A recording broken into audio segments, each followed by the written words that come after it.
Bismillahirrahmanirrahim. Assalamualaikum warahmatullahi wabarakatuh. Tachahau, yapdi yarkingi vanakkam. Saya akan berikan dalam masa 2 ke 3 minit sambil menunggu sahabat-sahabat untuk menyertai sesi live pada hari ini di mana saya akan lakukan beberapa pendedahan. So let's wait for our friends to join the session. Saya mohon kepada sahabat-sahabat untuk kongsikan sesi live ni seluas mungkin. Please do share this session to as many people as possible, to friends and families. Sebagai salah seorang ahli yang berkhidmat, saya bertanggungjawab untuk memberikan penjelasan kepada rakyat, penyokong, pengkritik di luar sana. And I will be as open and transparent as possible in my answers. I will not censor those who would like to critique me. Dan saya juga mahu mendengar pandangan sahabat-sahabat sekalian. So please do share the session as much as possible. Share di Facebook sahabat-sahabat. And please do invite your family members and friends to tune in. Kerana dalam tempoh masa 1 minit ke 2 minit lagi, saya akan mulakan sesi pada hari ini.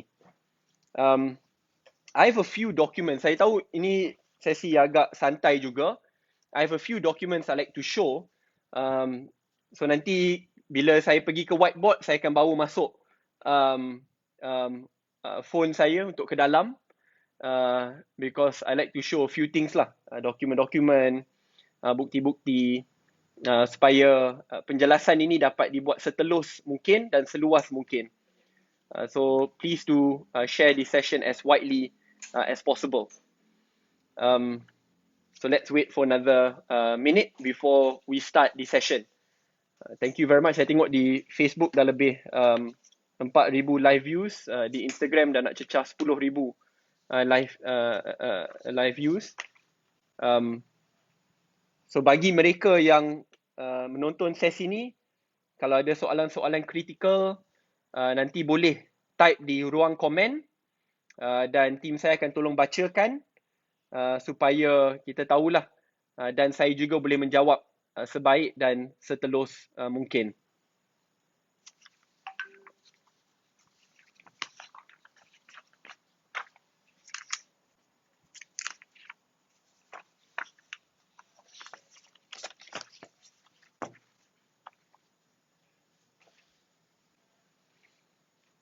Okey, kalau boleh saya mula sesi pencerahan dan pendedahan pada malam ini. Saya akan bertutur dalam bahasa Malaysia dan juga bahasa Inggeris. I have to also speak in English because there's quite a number of international press who will listen into this session. And also colleagues from across the world, especially in Singapore, Indonesia and Philippines, who have tuned in as well. So please bear with me. Saya akan menggunakan bahasa Malaysia dan juga bahasa Inggeris, ya. Baik, saya nak mulakan dahulu dengan beberapa perkongsian. I want this to be a structured presentation, and to make it a structured presentation, I'll divide tonight's session in 3 phases, 3 fasa. Bagi sahabat-sahabat yang sedang melihat sesi live ni, if you can write it down, it will be better because it will be as structured as possible. So I'll divide this presentation to 3 sessions. Sesi pertama adalah pembukaan di mana saya akan kongsikan beberapa isu-isu secara general. Selepas itu saya akan masuk kepada 2 charge yang telah pun dikenakan ke atas saya. Pertama berkenaan fundraising yang saya lakukan sebelum pilihan raya lepas pada awal tahun 2018. Dan sesi yang ketiga berkenaan isu pengeluaran dana armada yang tidak ikut SOP. So these are the 3 issues I like to focus on. Isu pertama adalah komen secara general. Kedua, charge pertama iaitu fundraising sebelum pilihan raya. Dan ketiga, charge kedua iaitu berkenaan pengeluaran dana armada yang tidak mengikut SOP. So I want to go to the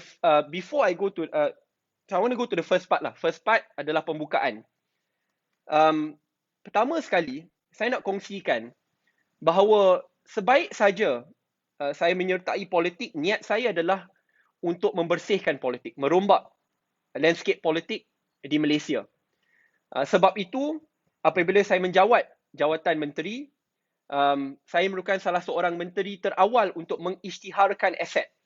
Kenapa pengisytiharan aset pada tahun 2018 ini penting? Ia penting kerana rakyat boleh menilai dan pihak SPRM dan pendakwa juga boleh menilai adakah aset yang saya isytiharkan sebelum saya jadi seorang menteri, does it tally with the amount of assets I accumulated after I became a minister? Sebagai contoh, kalau saya merupakan salah seorang menteri yang korup dan mengamalkan rasuah, aset yang saya isytiharkan sebelum saya menjawat menteri di KBS mungkin sedikit, tetapi selepas jawatan itu dilepaskan, tiba-tiba aset banyak terkumpul. Ada banyak rumah, kereta mewah dan yang lain. Then clearly, there is element of abuse of power and corruption. Sebab itu saya mengambil isu pengisytiharan aset ni secara serius. And as what it has been proven, it tallies, the number tallies. Bukan itu saja.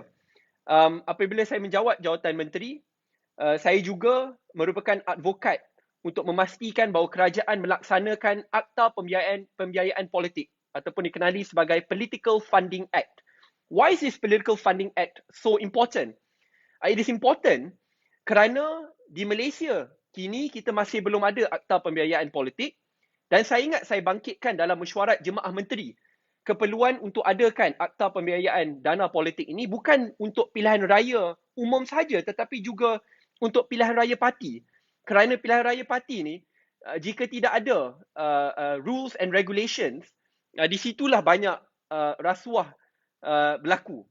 And saya ingat selepas saya bentangkan di kabinet, saya dimandatkan oleh Majlis Presiden Pakatan Harapan untuk bicarakan perkara ini dan untuk mewakili Majlis Presiden untuk berjumpa dengan parti-parti, dan selepas itu saya berjumpa dengan Ketua Pengarah SPRM, berjumpa dengan Ketua Pengarah GIACC, Tan Sri Abu Kasim, Latifah Koya, untuk bincangkan perkara ini sampai akhirnya ada draft awal yang sepatutnya dibentangkan di Parlimen pada Mac 2020, tetapi malangnya kerajaan pintu belakang berlaku.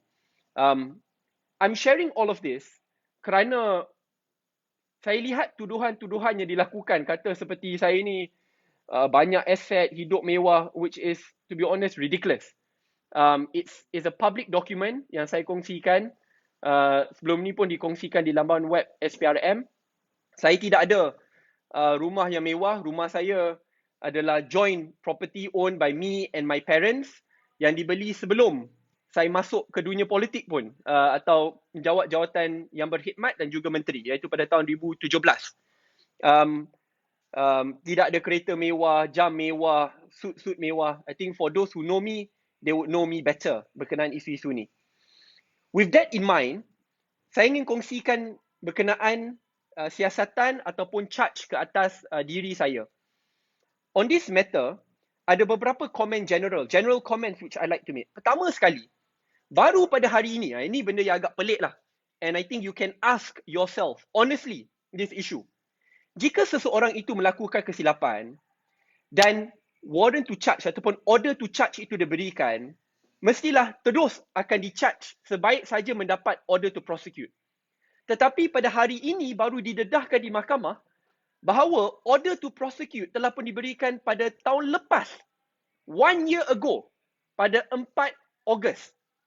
Persoalan yang harus diajukan dan perlu dijawab, walaupun order to prosecute ataupun order to charge diberikan pada 4 Ogos tahun lepas, kenapa hanya selepas 1 tahun, after 1 whole year, dan sebelum beberapa hari sebelum Parlimen bersidang, Parlimen di mana kerajaan dikatakan tidak ada majoriti, baru nak kenakan charge. Why?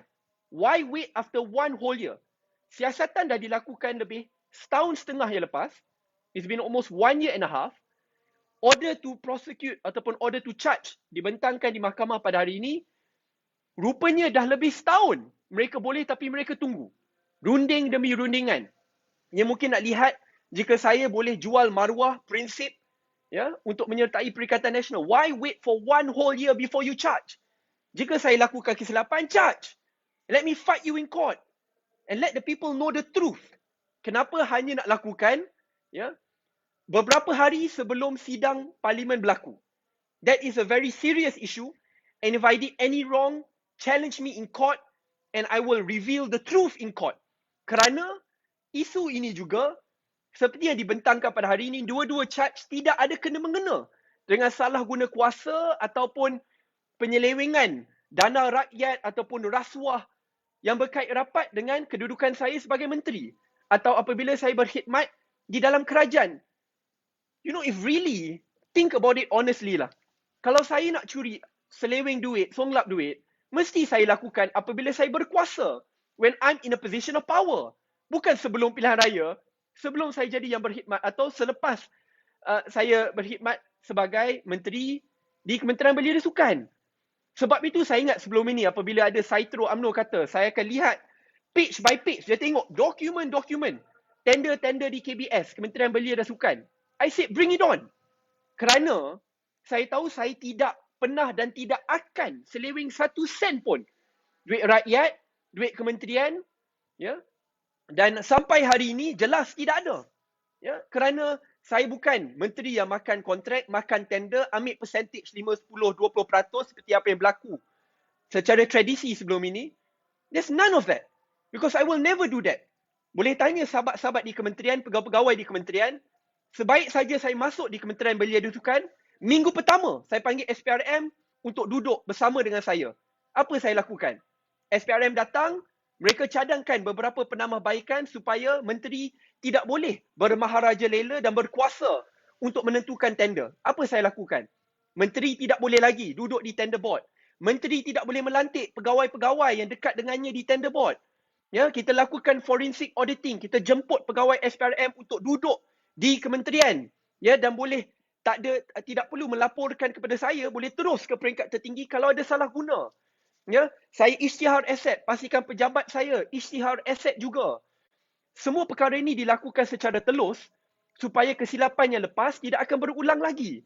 That's why I'm very confident that I did no wrong, and as proven by the 2 charges today, ia tidak kena mengena dengan kedudukan saya sebagai menteri ataupun apabila saya memegang jawatan dalam kerajaan. And really, if I wanted to steal money, nak jadi kaya ni, buat apa ambil duit parti sebelum pilihan raya, ya Allah? Kalau betul nak kaya, orang ambil duit tender, duit kementerian. But I'll never do that.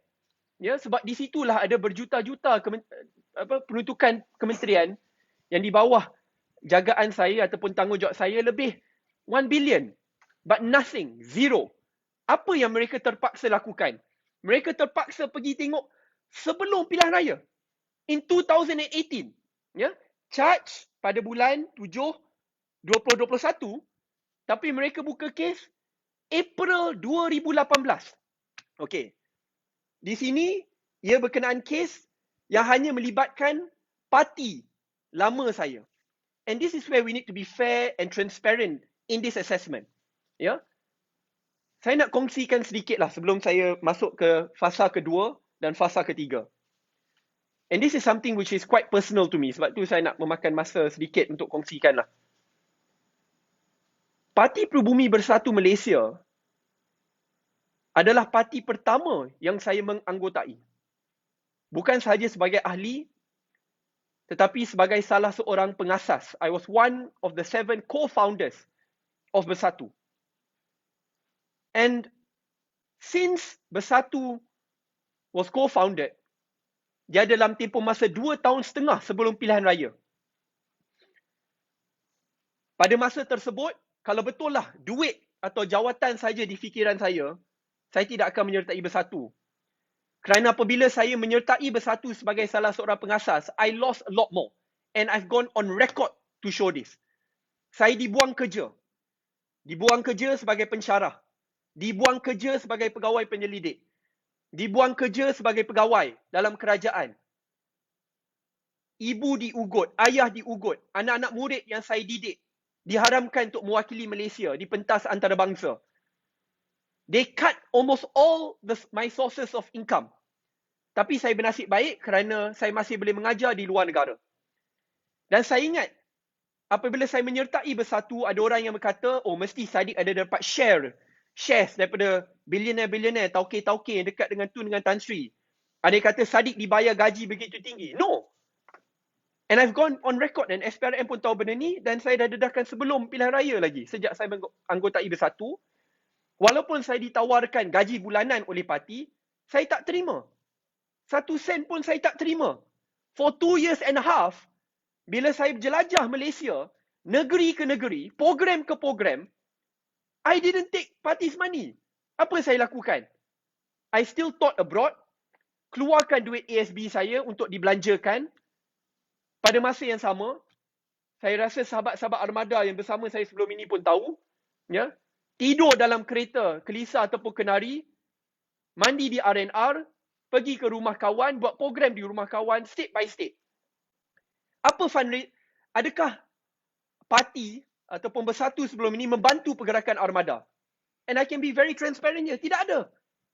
Armada berdikari. Kita lakukan fundraising pertama di restoran nelayan di Gombak. And we made it very public fundraising ni. Ini tidak silap pada tahun 2017 atau akhir 2016. That was the actual armada fundraising, di mana kita dapat raih dana lebih RM200,000. And did I take any percentage of it? None. Zero. Sahabat-sahabat saya tahu, penganjur program pun tahu, and it was audited and declared to public. Secara umum, kita kongsikan perkara ini. Dan walaupun banyak dana telah saya belanjakan, I didn't take it. So really, if I wanted to become rich and take money of the party, I would have done it way before when it was offered to me. Dan saya tahu pimpinan parti termasuk Tan Sri Muhyiddin Yassin tahu perkara ini. Kerana dia pernah berjumpa dengan saya, berjumpa dengan ibu bapa saya. Dia tahu bahawa saya dibuang kerja, diugut, disogok, ya, untuk meninggalkan beliau. But I didn't. Kerana ini adalah perjuangan yang lebih besar.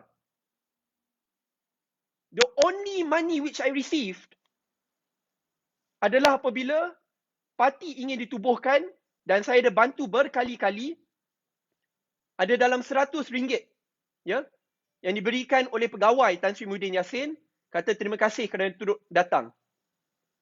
The others, none. Zero. Kalau betul lah ini berkenaan duit, I would have demanded it from the start for working day in and day out for 2 years and a half prior to election to build that party until the party which is Bersatu today, majority ahlinya di kalangan anak muda yang tidak pernah menyertai parti politik sebelum itu. So I feel very emotional when I talk about this. Kerana parti yang saya asaskan, pemimpin yang membawa saya masuk ke dalam dunia politik, parti itu sekarang menuduh saya ambil duit parti.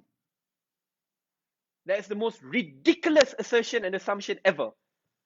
And I will challenge that in court and in public. Kerana parti itu juga yang akhirnya membuang saya, melucutkan jawatan, it's okay, that's politics. Tetapi selepas saya tidak bersama dengan mereka, mula ingin mengugut dan kata saya curi duit parti. So that's the general comment which I want to make first. Sebelum saya masuk kepada isu yang lebih dalam, so that's the first part yang saya kongsikan. Saya nak masuk kepada fasa kedua, kepada pembentangan saya pada hari ini. Iaitu charge yang pertama. Fundraising yang berlaku pada April 2018. Secara khusus pada 8 ataupun 9 April 2019. Sahabat-sahabat boleh tengok charge, I think it's been shared in public dan pada sidang mahkamah sebentar tadi. Charge pertama adalah Syed Saddiq mengambil dana pilihan raya parti untuk kegunaan dirinya. In summary, dia kata fundraising yang saya lakukan pada April 8 dan 9 adalah untuk parti. And I took that money. Okay. Saya nak kongsikan 5 fakta untuk membidas perkara ini. Secara in the greatest detail, di mahkamah akan dihujahkan oleh para peguam. Tapi saya nak kongsikan my defense. This is important kerana tuduhan-tuduhan ini telah pun dilontarkan secara umum. Dan sebagai salah seorang ahli yang berkhidmat, ahli parlimen, jika saya tidak boleh membidas dan menjawab, it is unfair for me. And that's where I need to come out in public to answer it so that the people who voted me in power, rakyat, boleh tahu cerita sebenar. ada 5 perkara untuk membidas.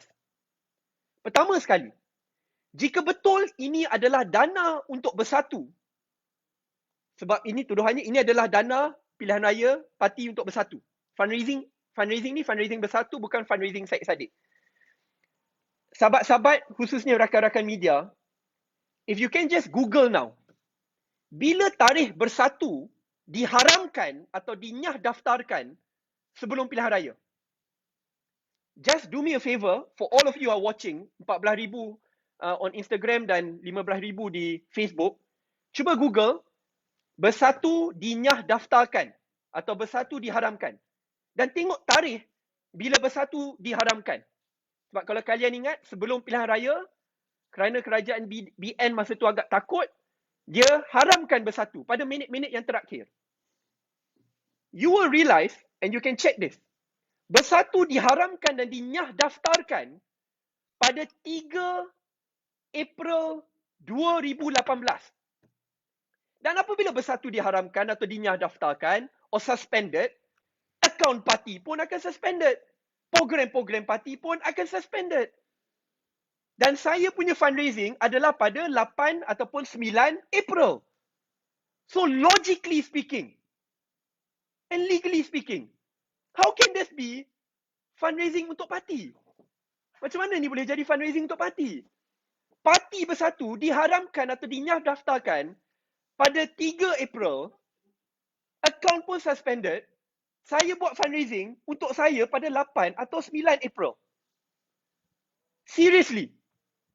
Dan kalau tak percaya, please go Google this and you will see it. Itu hujah yang pertama.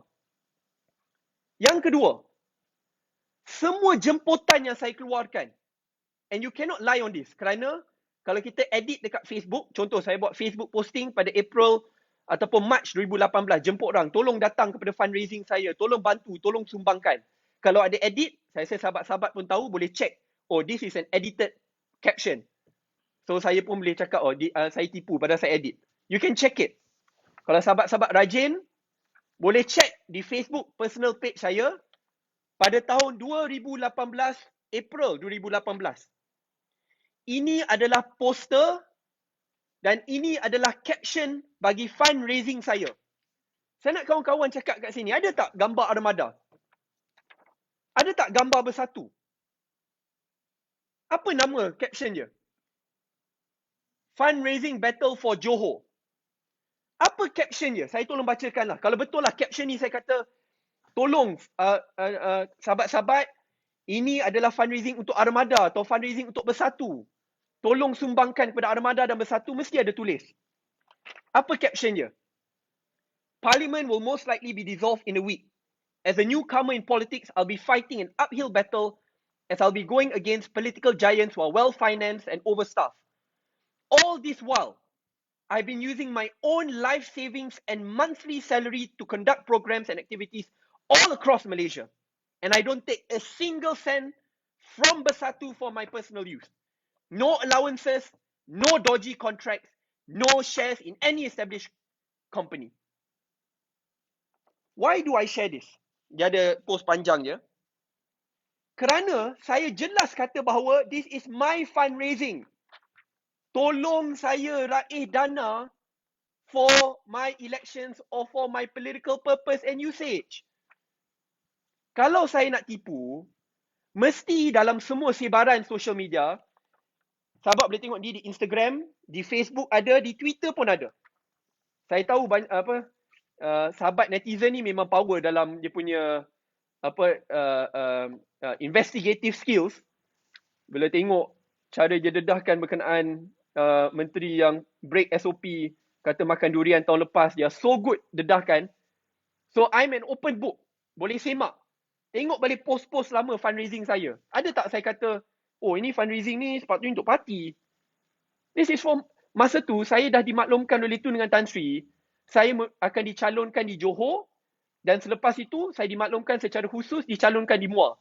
Saya tanya, adakah parti akan tolong membiayai dana politik saya? Dia said, tunggu dulu.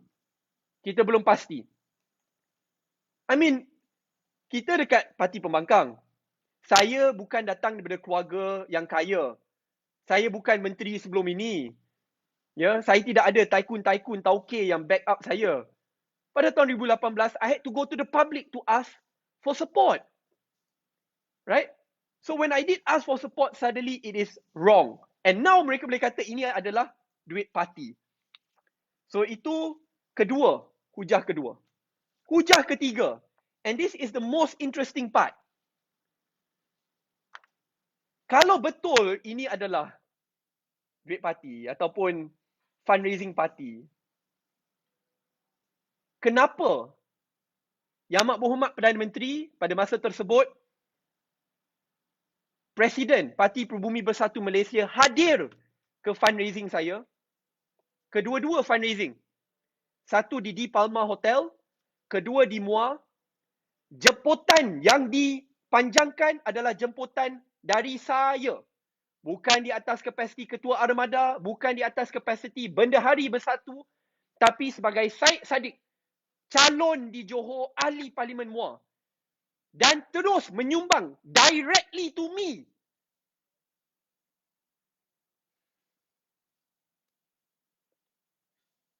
Kalau ini adalah tujuan parti, Tan Sri Muhyiddin Yassin mestilah akan menyumbang kepada parti kebahagiaan. If it's up to me, I don't like to share this kind of things. It's personal. Tapi bila tuduhan dibuat oleh parti di mana beliau merupakan presiden, he attended it. Again, sahabat-sahabat netizen, I know you are very powerful in your investigative skills. Tolong cari gambar-gambar 2018 fundraising tu. Boleh tengok juga ucapan saya. Yang jelas saya kata, please help me, I spend a lot of my own money. Tan Sri hadir dan sumbangkan sekali. Bukan itu saja. Datuk Seri Azmin Ali hadir dengan keluarganya. Dan juga sumbangkan terus kepada saya. Bukan kepada Parti Pribumi Bersatu Malaysia atau kepada Armada. Kerana pada masa itu dah diharamkan, dinyadaftarkan. Dan banyak lagi. Tun Dr. Mahathir hadir. Yang hadir dalam Dewan tu majoritinya bukan ahli bersatu pun. Penganjurnya bukan ahli bersatu. Bukan pimpinan bersatu. Penganjurnya Saudara Amsyar Aziz. Sahabat saya di Universiti Islam Antarabangsa Malaysia. Ya? Yang gerakkan semua adalah tim sukarelawan. Kalau nak buat fundraising parti, mestilah bendahari parti akan hadir, yang akan guna akaun parti, akan pastikan bahawa daripada apa dia akan dibincangkan dalam mesyuarat parti. None of that. So all of this must be answered. Itu yang ketiga. Keempat, dana yang dikumpul ini akhirnya dibelanjakan untuk tujuan pilihan raya dan politik saya seperti yang saya maklumkan semasa sesi fundraising. Okay, di sini I want to be a lot more methodical. Berapa total fundraising bagi yang dapat diraih? Jumlahnya dalam lingkungan RM120,000 Malaysia. Sahabat-sahabat, ini total fundraising RM120,000. Apabila seseorang itu menyertai pilihan raya, ada tempoh berkempen. Dan dalam tempoh berkempen, 2 ke 3 minggu itu, kita perlu declare berapa yang kita belanjakan secara terus. Indirectly, sahabat-sahabat lain is different. Kalau saya nak curi duit, contohnya kita fundraise RM120,000. Kalau saya nak curi, mestilah daripada RM120,000 itu, perbelanjaan pilihan raya saya hanya mungkin RM50,000 atau RM100,000. Kalau RM100,000, RM20,000 itu masuk poket saya. Atau perbelanjaan pilihan raya saya hanya RM50,000. Kerana RM70,000 itu masuk poket saya. Saya declare kepada SPR pembelanjaan semasa tempoh berkempen, ya, bukan sebelum. Padahal saya dah berkempen di Muar sejak bulan Mac. Tapi semasa tempoh berkempen 2 minggu tu, RM171,675. Deposit calon RM10,000, deposit bank kempen RM5,000. Ya, merchandise daripada kena beli daripada PKR, daripada CIB House RM51,784. Penginapan di Muar Traders, pengedaran dan iklanan RM29,000, pencetakan RM69,000 dan yang lain. RM120,000 ini total fundraising. Perbelanjaan masa tempoh 2 minggu itu saja dah RM171,000. Macam mana fundraising RM120,000, tiba-tiba saya curi, tiba-tiba ada ekstra RM50,000. Dan ingat, itu hanya bagi tempoh berkempen 2 minggu. Padahal kita semua tahu, berkempen selalunya bermula sebelum. Ingat, buat fundraising ni percuma. Ingat, percuma. Buat di Palma Hotel dengan Muar, one of the biggest centers dekat Muar. Nak bayar sewa, nak bayar gaji staff, nak bayar duit makanan, nak bayar duit Facebook ads dan yang lain. Sebab itu, sebelum bermulanya fundraising ni, saya dah keluarkan duit daripada ASB saya sendiri. RM50,000 untuk didahulukan untuk tujuan pembayaran fundraising, nak sewa, nak bayar duit gaji staff, pengiklanan dan yang lain. Pengeluaran duit ASB pada 6 hari bulan 4 2018, RM50,000. RM50,000 ini terus dimasukkan ke dalam akaun Maybank saya untuk tujuan perbelanjaan. RM50,000. Di situ saya dah kena banyak. Bukan itu saja, saya kena ambil loan. Sebab tak cukup nak bayar gaji staff. Berapa gaji staff? Ya. Yeah. Nak bayar gaji staff. Kerja 3 bulan. Daripada tempoh sebelum pilihan raya sampai ke selepas itu. RM64,000. Minta maaf, RM61,000. So really, how can you say, saya makan duit parti, pada ini bukan fundraising parti. Kalau ia pun ini fundraising parti, how can I spend so much more for election purposes, lebih daripada RM120,000 itu yang saya fundraise? I mean, seriously. So, itu adalah fakta yang keempat.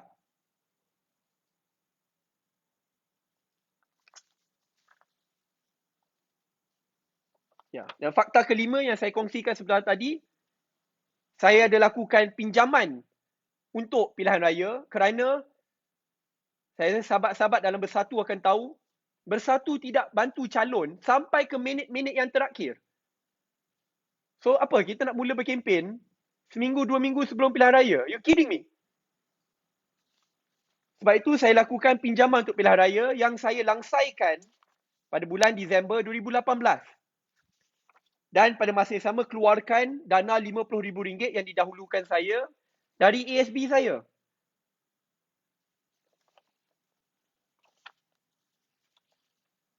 Rumusan di sini, so itu 5 perkara yang saya nak kongsikan.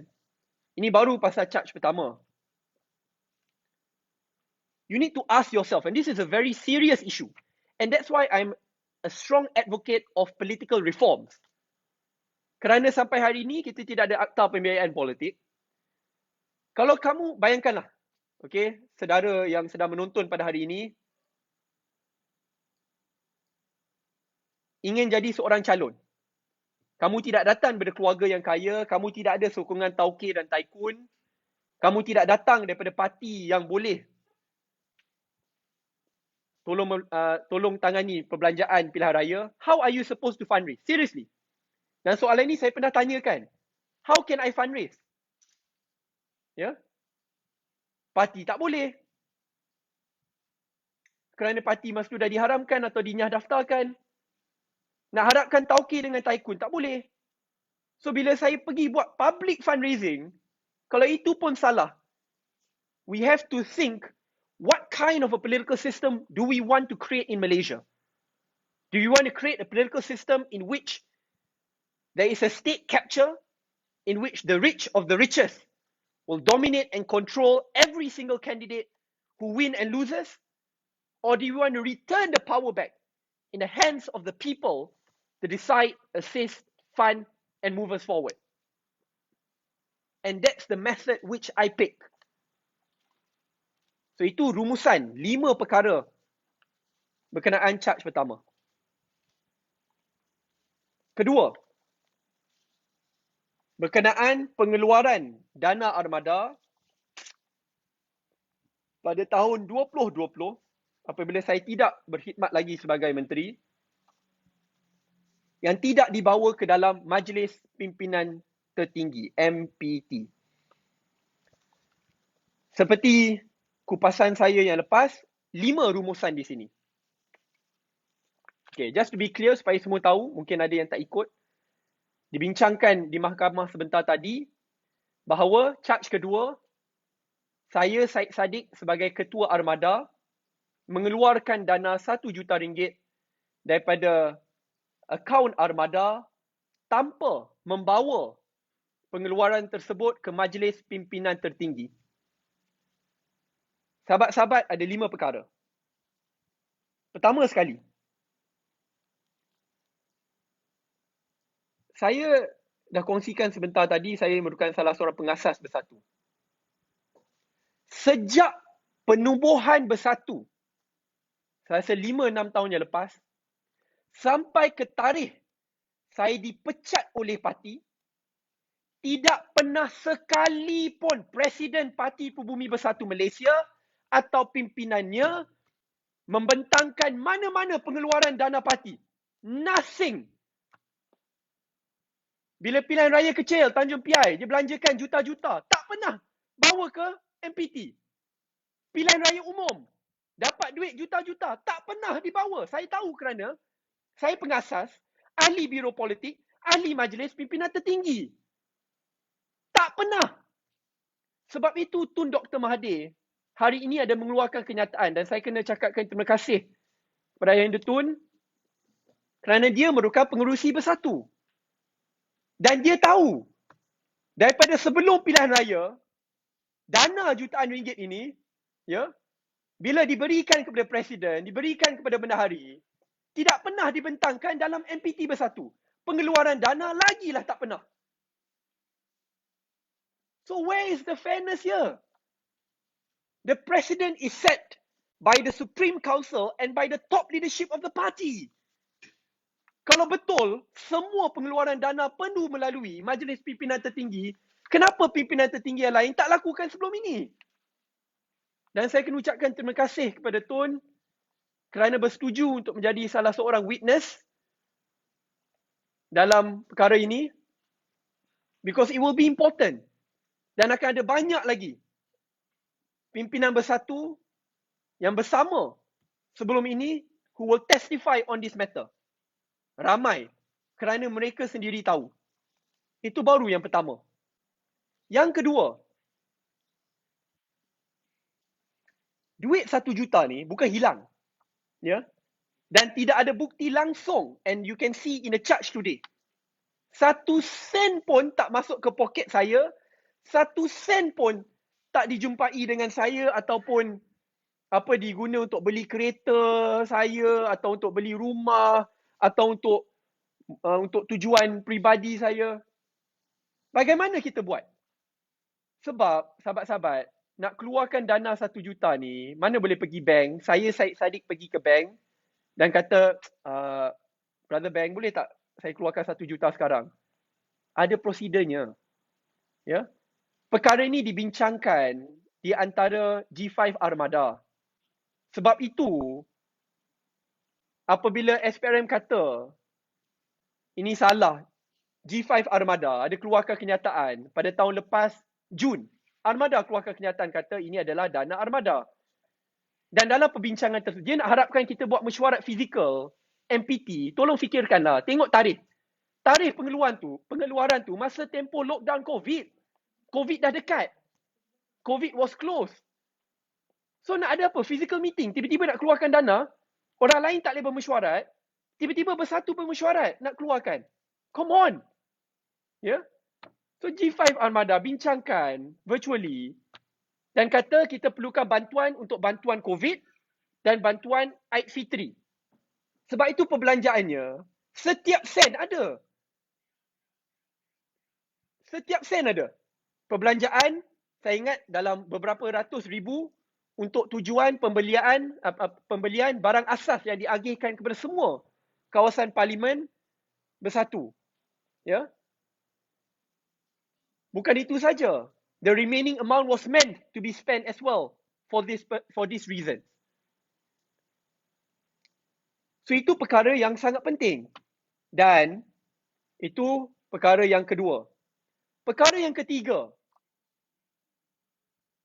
apabila kita ingin keluarkan dana armada, yang tanda tangan bukan saya. There's no sole signatory. Siapa yang jaga NGO mesti akan tahu. Atau yang jaga parti politik mesti tahu. Yang tanda tangan pengeluaran dana ini adalah Bendahari Armada dan SU Armada. Kerana mereka tahu perbelanjaan ini adalah untuk tujuan armada dan kebajikan. Kalau saya nak curi, buat apa saya nak kautim dengan semua orang ni?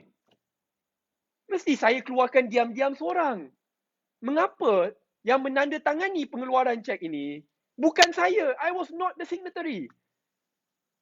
And don't blame them because we were at the time of COVID and lockdown and we needed to help.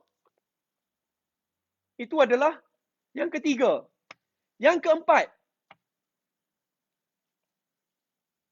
saya tidak pernah sentuh, tidak pernah simpan, tidak pernah gunakan dana ini untuk tujuan peribadi. The total 1 million breakdown is there. The total 1 million breakdown is there. Dia tak pergi ke saya. Tak ada tiba-tiba guna, Sadiq guna untuk tujuan sendiri. And that's why it was discussed in that particular way. Itu yang keempat. Dan yang kelima, dalam perbincangan tersebut, saya ingat, sebab saya ingat prosesnya. Saya panggil pimpinan armada, saya tanya, kita akan berdepan dengan wabak COVID. Semua parti-parti politik lain dah hulurkan bantuan. Kita perlu memainkan peranan. What can we do to help out? Dan saya berikan tanggungjawab kepada mereka untuk bicarakan, bincangkan berapa yang diperlukan dekat semua kawasan-kawasan parlimen untuk berikan bantuan. Tidak pernah sekali pun saya berikan perincian kita perlu keluarkan 500,000, kita perlu keluarkan 1 juta, kita perlu keluarkan 2 juta. Tak ada. Ditentukan oleh mereka. And they will testify to that as well. Dan saya nak tanya soalan lah. Parti Perubumi Bersatu Malaysia pun lakukan perkara yang sama. Kerana apabila armada sampaikan bantuan, Bersatu Pusat juga sampaikan bantuan kat semua kawasan parlimen dan jumlahnya ratusan ribu. Bersatu tak bincangkan dan tak bentangkan pun dekat majlis pimpinan tertinggi. Tapi bila armada lakukan, tak boleh. Salah. Criminal. So ini 5 rumusan berkenaan kaun yang kedua. Ataupun charge yang kedua. Saya lihat ada beberapa orang yang komen. Kata, jawablah di mahkamah. Dan saya akan jawab di mahkamah. Tetapi sebagai ahli yang berkhidmat, sebagai salah seorang yang diberikan mandat oleh rakyat, saya bertanggungjawab untuk menerangkan dan memberikan pencerahan kepada sahabat-sahabat supaya at least you know what is happening. Kerana tidak adil jika saya terus dekat sebelah sana, jasa ataupun kini JCOM, yang ada dana jutaan ringgit boleh kongsikan fitnah-fitnah, tu saya kena diam je. It is unfair. I have my right to free speech and I must answer these baseless allegations which were made.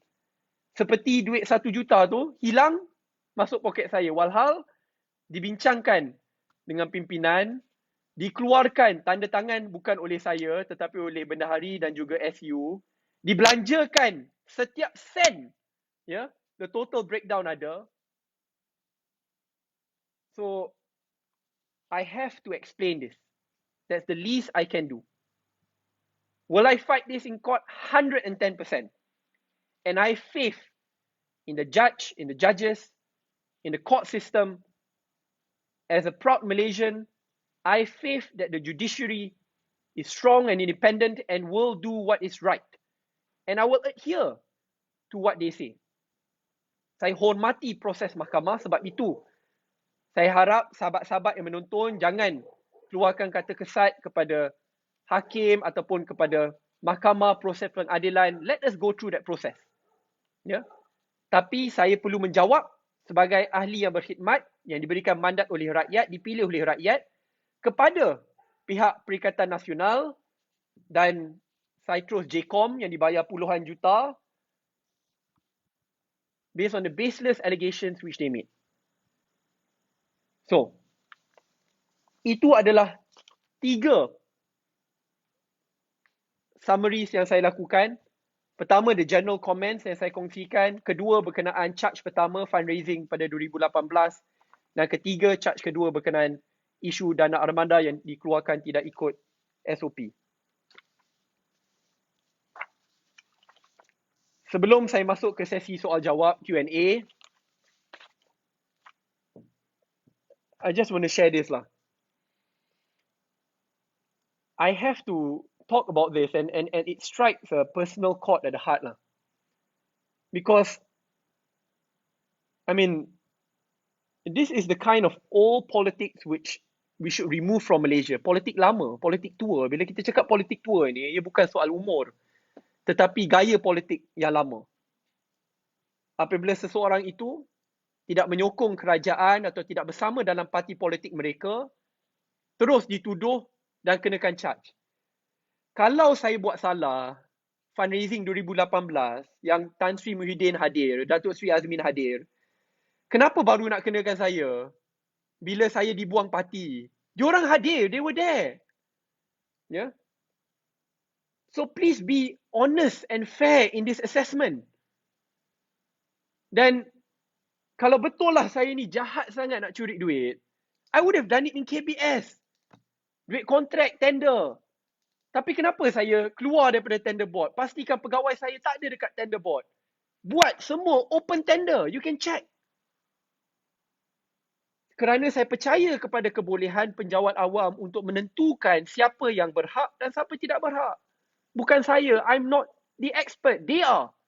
And I trust them to execute these duties.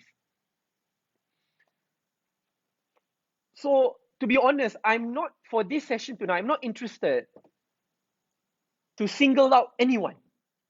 Tetapi bila saya bicarakan soal politik lama dan politik tua ini dan rombakan yang perlu dilakukan ke Putrajaya kerana ia melangkaui personality politik semata-mata.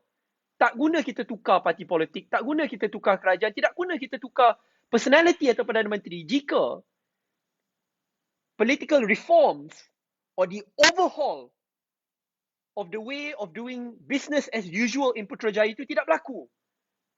That's where I've advocated time after time again.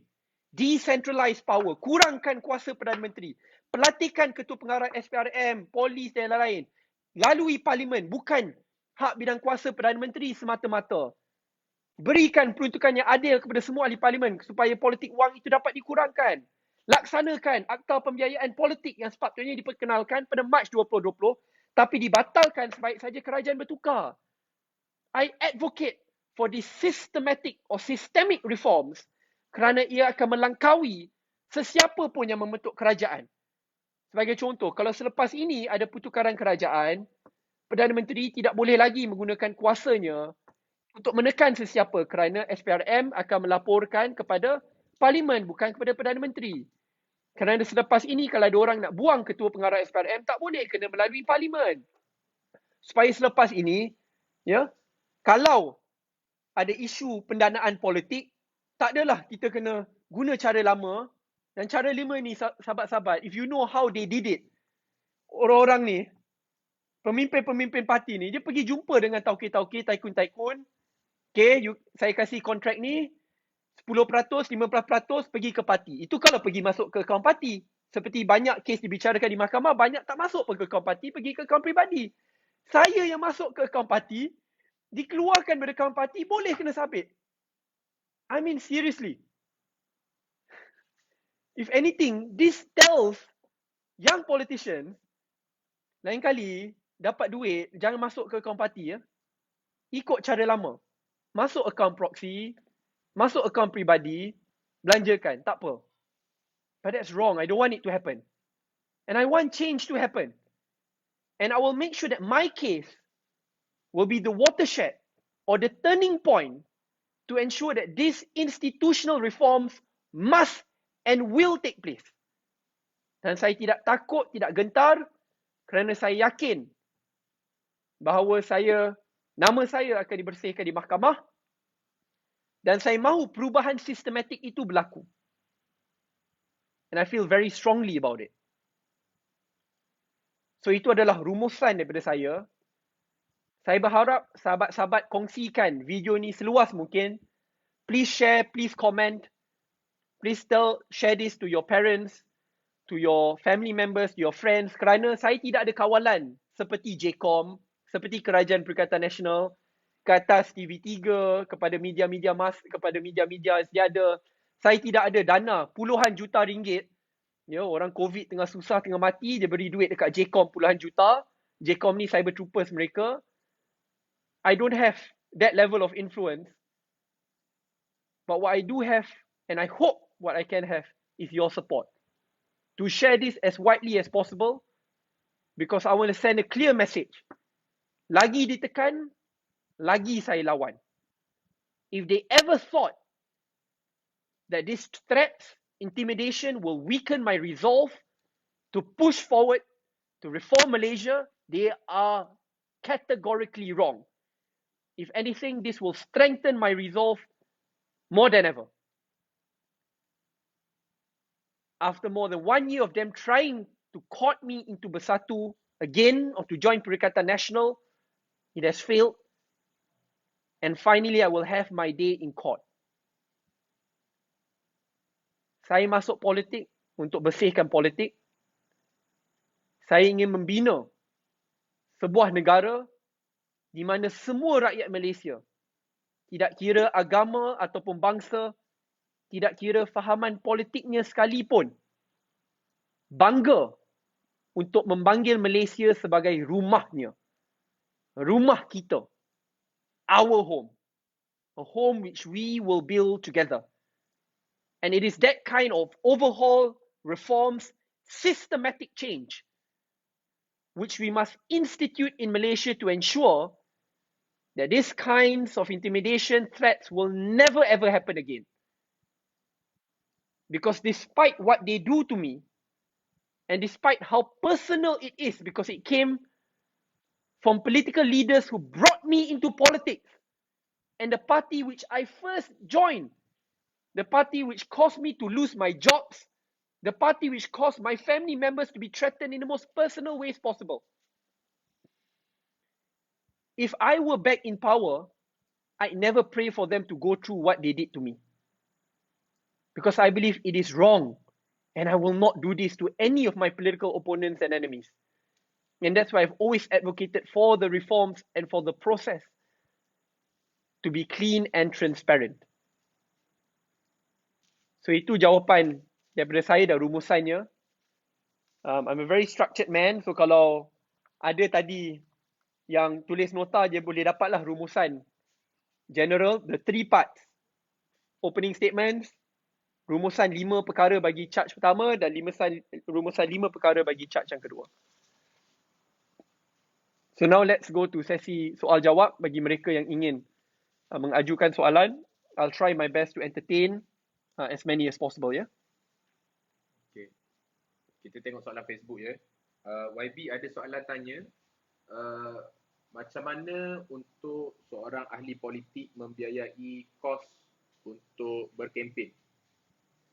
Before anything, I just want to briefly comment to one of my mentors before, a good friend, Dr. Rais Yatim. Dr. Rais Hussein. I saw him commenting because he was also one of the reasons why I joined Bersatu, and I remember it was him and Dr. Mazuki who were with me in the toughest of times when I was threatened. My family was threatened. I lost almost all sources of income. And I'll never forget that meeting at BSC. So he said, stay strong, sir. I mean, you said, stay strong to me. Stay the path, stay the course. I just hope, sir, that it's not just about me, and I think it's bigger than that. Hope you can be together in pushing for those reforms. And as a Supreme Council member of Bersatu previously, I think you would know what I mentioned today is nothing else than the truth. Everyone has a role to play, regardless where they are at. Government and opposition, what partisan views, that's all their personal choice. But we all have a role to play in upholding the truth. And I hope that you will continue to do that, sir. Okay, itu bagi terakhir. So, Saudara Lokman ada tanyakan soalan. So, kalau macam ni, sorry, saya kena tanya soalan. I have to say one more sebab saya nampak my ex-boss, Nancy Shukri, ada komen juga. Stay strong, Sadiq. Thank you very much, YBM. It means a lot. YBM, Nancy Shukri, has always been my beacon of hope. And I say this openly. I do not care even though she's in government or she's in a different party. But Nancy Shukri brought me or gave me a chance to serve her as a fellow Perdana before and as an officer. And it's this kind of matured politics which I want to see in Malaysia. That while we may have different views on politics, but we are united in taking Malaysia forward. And politics is meant to be about building a nation together, not a race to tear it down together. And that's something which I learned quite a lot from YBM Nancy Shukri. Yeah. Okay, Lokman asked about so kalau macam ni, macam mana anak muda nak fundraise? Sebab tu tadi saya kongsikan, ini soalan yang agak penting. And I mean, that's why after the charge, saya tak tahu macam ni anak muda selepas ni nak berentak di pilihan raya. How can they fundraise? Seriously, please do tell me how can they fundraise after this? Nak guna account merchandising, corporate account dikatakan tak boleh, personal account tak boleh. How? I mean, seriously, please do tell me how. Kita tak ada akta pembiayaan dana politik. So, I mean, do you really want it to be the old way? Ada seorang pemimpin politik sebelum ini beritahu saya, an old timer. Bila saya nak masuk ke dalam pemilihan bersatu, saya katakan, and I brought this up in cabinet, and I think a lot of the cabinet colleagues will testify to this. And I also met up with Latifah Koya, KP SPRM, dan juga Tan Sri Abu Kasim, KP GIACC. And I asked them, so macam mana saya nak fundraise untuk party elections? Bukan saja untuk general election, party elections. Dan masa tu, there were no clear answers. Because there's no regulations. And an old timer in politics kata, dulu senang je. Jumpalah kontraktor-kontraktor, bawa beg hitam, masuk duit dalam beg hitam, pergi ke bahagian-bahagian, agihkan duit. I said, that's wrong. I mean, macam mana nak ubah? So what did I do? Saya buat fundraising secara terbuka. Umumkan kepada semua. Saya ingat bila saya buat fundraising pada tahun 2019, Disember, ada geng-geng BN kutuk kata, oh tengok, ada businessman datang, apalah sudah dalam kerajaan pun masih hendak buat fundraising macam ni. But I said that is what transparency looks like. Biarlah orang tahu siapa yang datang. Yes, they are businessmen, but at least orang boleh lihat, oh businessman ni ada dapat kontrak dari Sadiq tak? Kalau dapat kontrak ada pertindihan kepentingan tak? At least they know. You know dekat US, that's how they do fundraising.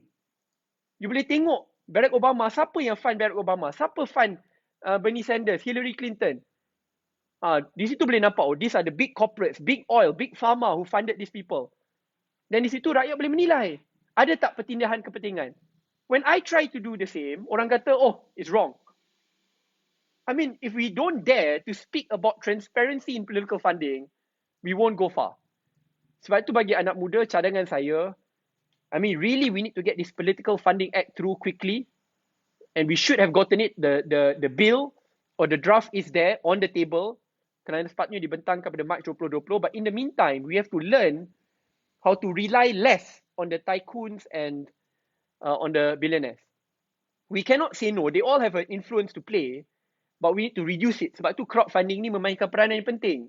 Dan jika mereka boleh menyumbang pun, sumbangan mereka itu tidaklah sumbangan paling besar sekali. Sebab itu, apabila saya menggerakkan muda, we limit the amount of donations from individuals so that we cap it. Supaya akhirnya majoriti yang menyumbangkan datang daripada penyumbang-penyumbang kecil. Sebab itu bila saya contohnya nak buat audit bagi program satu keluarga, satu laptop, kolaborasi dengan Ernst & Young, one of the big four auditing firms, ada juga lihat majority yang menyumbang in the thousands, almost tens of thousands, adalah penyumbang-penyumbang kecil. Dia sumbangkan 5%. Kalau ada tycoon-tycoon besar yang menyumbangkan pun, it's not the majority. And I think that's good. That's a balance. Kerana akhirnya saya terhutang budi kepada rakyat. Dan itu adalah jalan kehadapan yang harus kita ketengahkan. Baik, soalan lain? YB ada komen. You had 1 year to reveal the perpetrators who blackmail you to cross over but didn't. Politik is a dirty game. Maybe you want to comment on that. So as I mentioned, if you notice the investigations on me, even though the fundraising was in April 2018, only took place when I no longer supported the government and I was out of the Perikatan National Government, which I never agreed, never supported, and never will.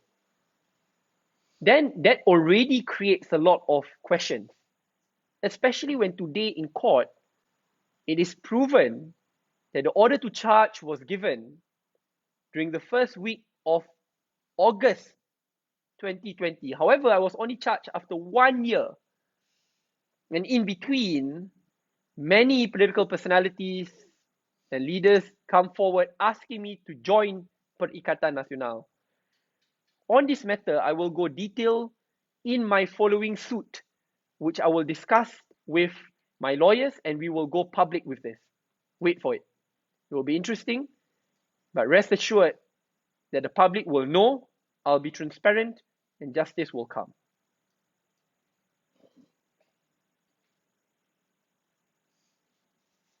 Okay.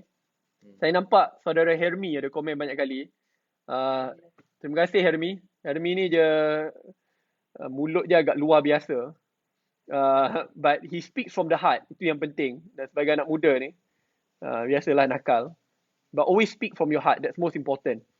Terima kasih Hermi. Kalau saya makan duit rasuah dan dibuktikan di mahkamah, nanti saudara Hermi boleh hantar kerengga untuk makan saya. Saya takut juga bila tengok video dia kata takut kena makan kerengga. So yeah, berani kerana benar. Terima kasih Hermi. YB ada buat fundraising ke untuk proses mahkamah kali ni? Kali ini memang ada fundraising. Sebab tu saya perlu minta bantuan sahabat-sahabat sekalian kerana bil yang ditetapkan adalah RM330,000. That's bail money. Pada masa yang sama, itu tidak masuk lagi duit guaman ataupun legal fees which I must pay. As you all know, I do not come from a privileged family. Saya tidak datang daripada family dynasty. Ibu ayah bukan ahli politik, menteri sebelum ini ataupun tokoh perniagaan yang kaya. Ibu dah bersara sebagai cikgu, ayah sebagai pesara sebelum ini, labourer.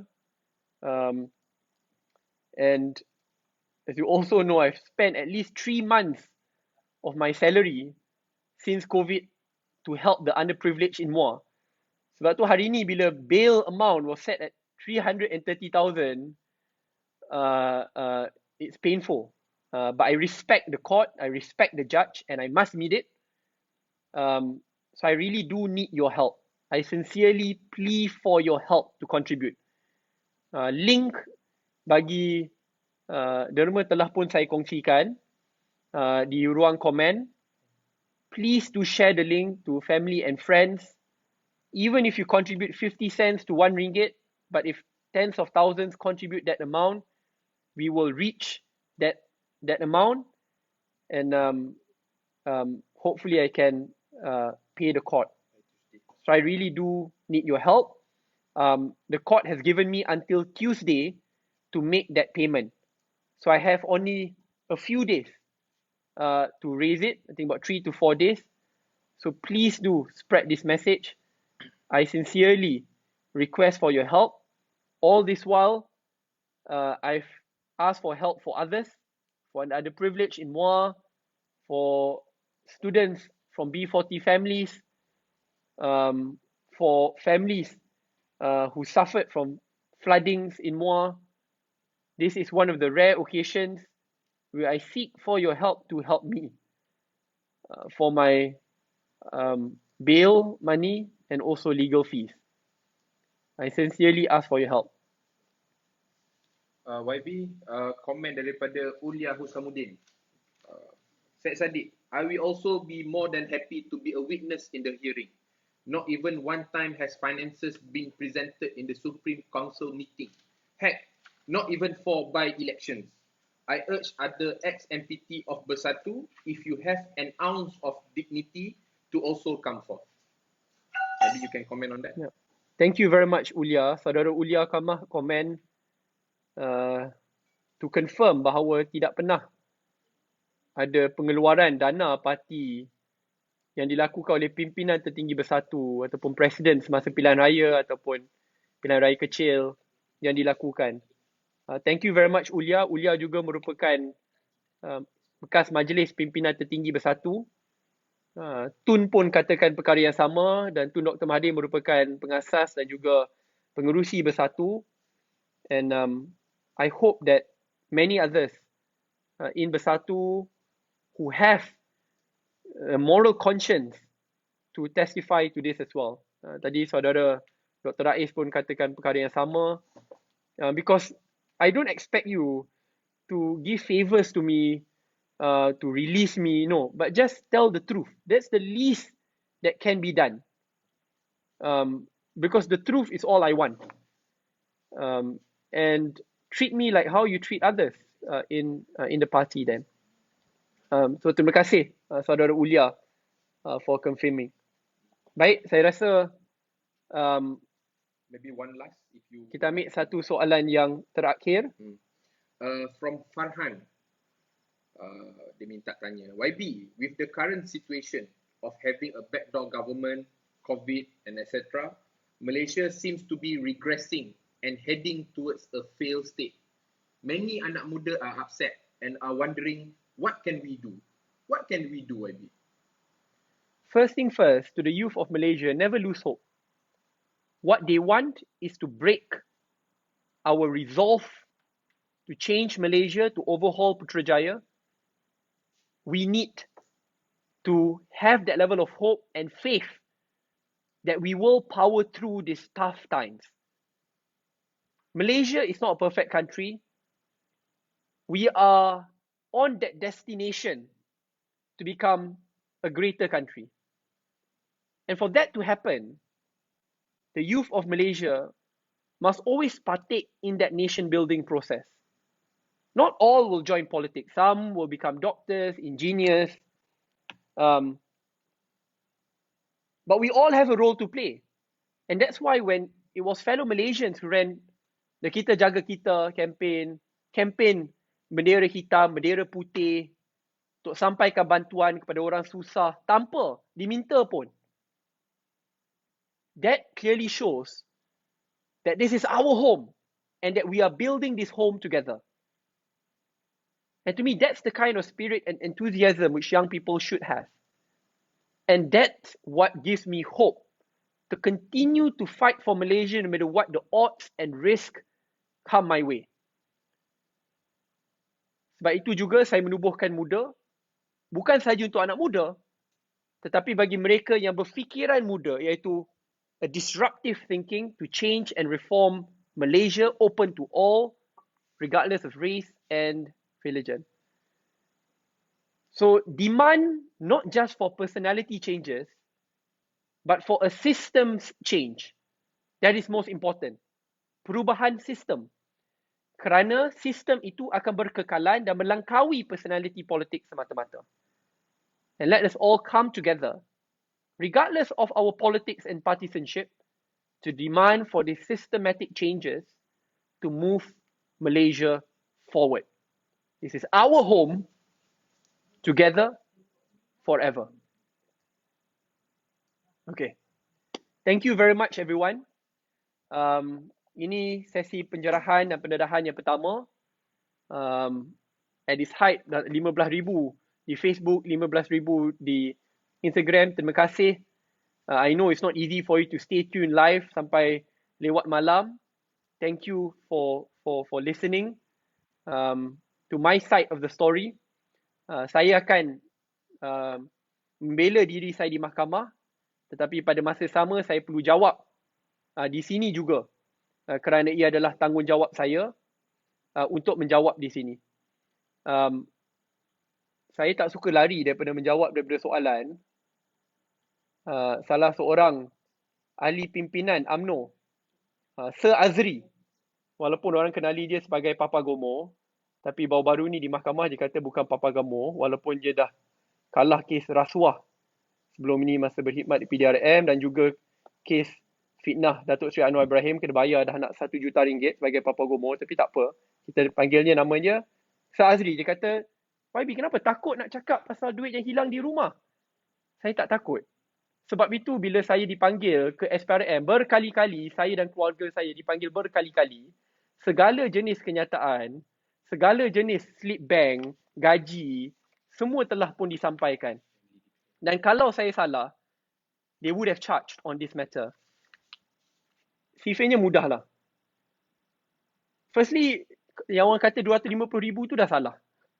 It's not even 250,000, it's 210. Estimation about 210. And among 3 people, me, my mom, my dad, untuk tujuan renovasi rumah di Elmina. SPRM pun dah pergi lawat rumah tersebut. They went to check. Saya rasa nanti satu hari saya buatlah satu Facebook live dekat rumah. You should check it out.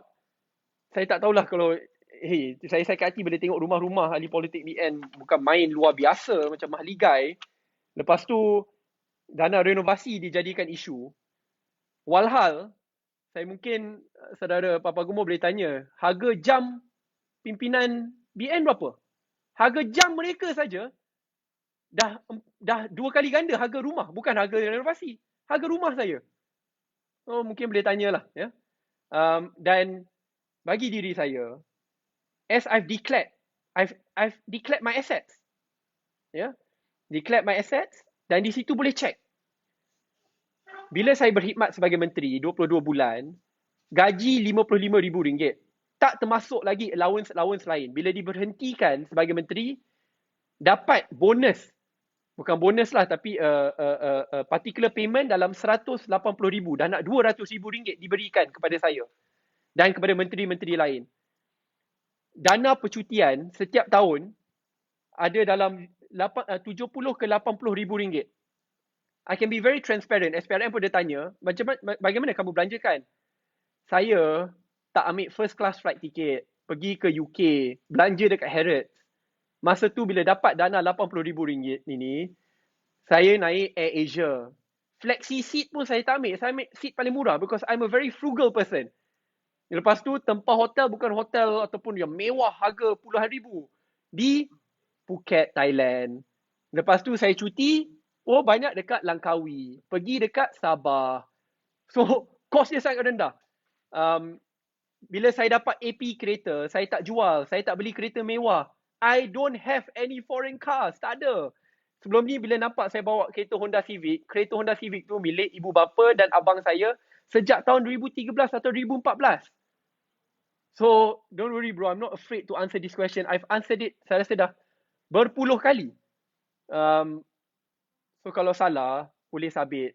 Tapi saya cadangkan saudara, kalau cakap duit renovasi ni yang RM210,000, tolong tanya menteri-menteri BN yang pakai jam mereka saja dah ratusan ribu, yang dah lebih mahal daripada rumah yang saya ada.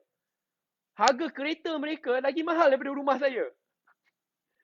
I'm an open book and I want to be as transparent as possible. Mungkin ada orang yang gelisah, tak senang hati dengar gaji menteri, gaji ahli parlimen. But I want it to be transparent and fair. Kalau tak orang tak faham. Ya? Orang tak tahu bahawa ada allowance pinggan mangkuk RM50,000. Saya bila nampak allowance ni, buat apa saya nak ambil pinggan mangkuk harga, my God, so expensive. baik ambil the money so that I can spend elsewhere. So there are many allowances. Sepatutnya saya boleh dapat subsidize bidang tanah dekat Putrajaya. Saya tak ambil. Boleh dapat 2 AP. Saya tak ambil. So, seriously lah. Okay. If you want to say this to me, tanya soalan yang sama kepada yang lain. Kenapa bila ada pendedahan, ya, jam Menteri Anwar Musa, ratusan ribu, berapa orang kata? Setengah juta, tak nak tanya. Kalau saya dah rate. So, I'm an open book. Orang datang ke rumah boleh tengok. Saya ingat bila dia tengah check, tanya, Sadiq mana jam mahal? Sebenarnya tanya, saya kata, saya tak ada. Boleh semak. Daripada dulu saya pakai ni. Baju saya pakai, baju sama. Kasut saya pakai, kasut sama. Kasut Nike tu saya pakai, dari bila dah orang kasih saya pakai sama je. Suit, saya tak ada suit apa, Gucci yang money ni. I don't have that. Ada local suppliers yang kasih. I want to support as many local products. So, I'm an open book. Feel free to check. Mereka pun dah check line by line, cent by cent in my account. Saya nak tanya juga kepada saudara Papa Gomo. Minta maaf tak boleh panggil Papa Gomo. Dia kena panggil Sir Azri. Ya. Sebelum ni dia ada tunjuk.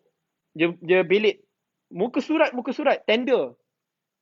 KBS, Kementerian Belisukan kata, saya akan pastikan segala tender akhirnya akan dibuktikan bahawa ada salah guna, ada duit yang saya diambil. Dah lebih setahun, bro. Mana duit tender saya makan? Mana kontraktor kasih saya duit? Kalau hang ingat, saya ni mengamalkan praktis lama, you are wrong.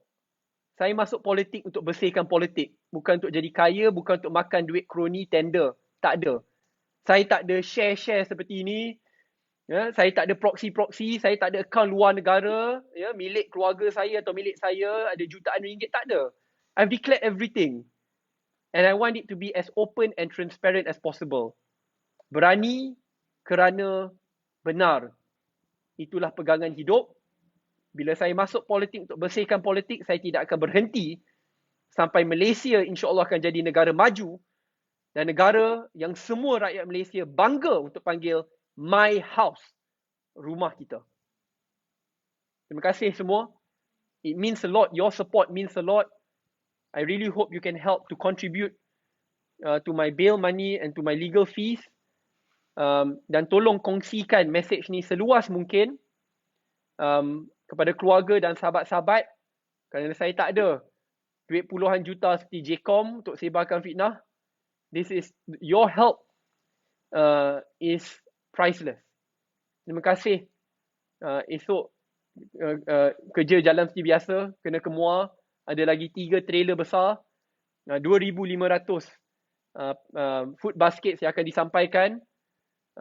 Walaupun ada kes mahkamah ke tidak, work continues and I look forward to returning to Parliament this Monday untuk menyuarakan isu-isu rakyat, kerana itulah prioriti saya. Terima kasih. Assalamualaikum warahmatullahi wabarakatuh sessionnya. Thank you very much everyone.